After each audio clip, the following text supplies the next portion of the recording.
Hello everyone, welcome back to my channel.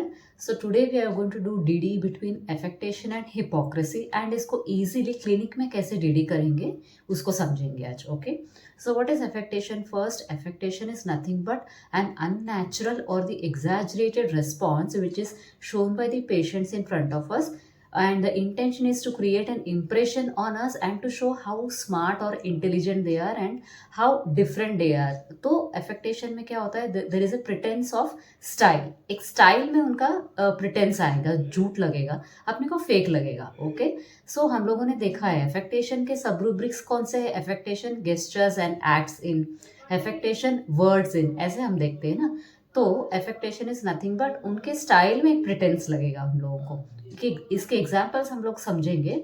कई बार patients born and brought up तो India में ही होते हैं, बट जब वो इंग्लिश बात करने की कोशिश करते हैं ना, उसमें एक फॉरेन एक्सेंट आ जाता है, हमारे सामने स्टाइल मारने की कोशिश करते हैं. वो भी एक अफेक्टेशन का स्टाइल है.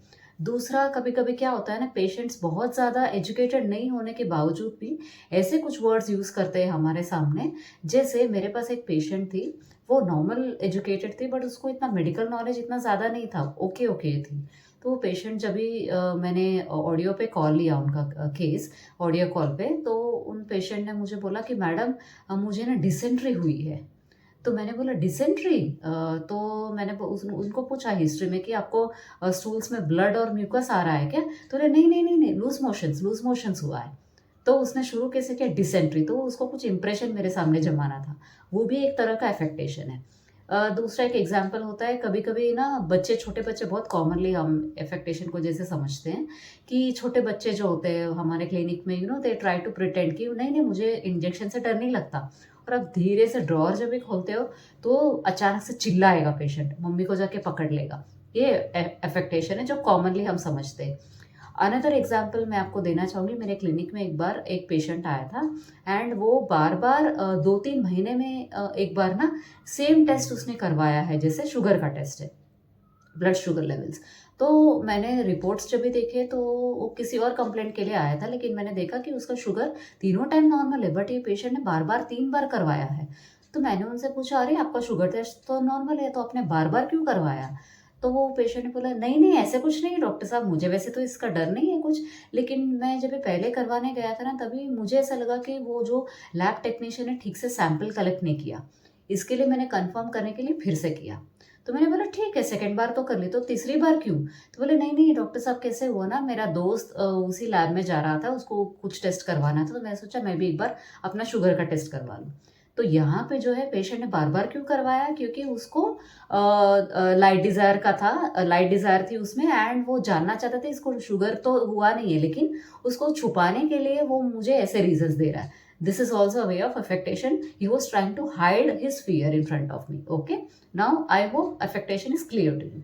Now we'll understand what is hypocrisy. Okay. तो hypocrisy में भी एक false pretense है, but there is a pretense, false pretense where a moral value or some ethics are attached. तो एक दोगलापन दिखाई देता है हमको. ओके. तो यहाँ पे हिपोक्रेसी में कैसे होता है कि patient he shows that he belongs to have certain moral ethics or values, but in real life he doesn't practice them at all. Real life में उनको प्रैक्टिस ही नहीं करता, बट हमको प्रीच कुछ और करता है.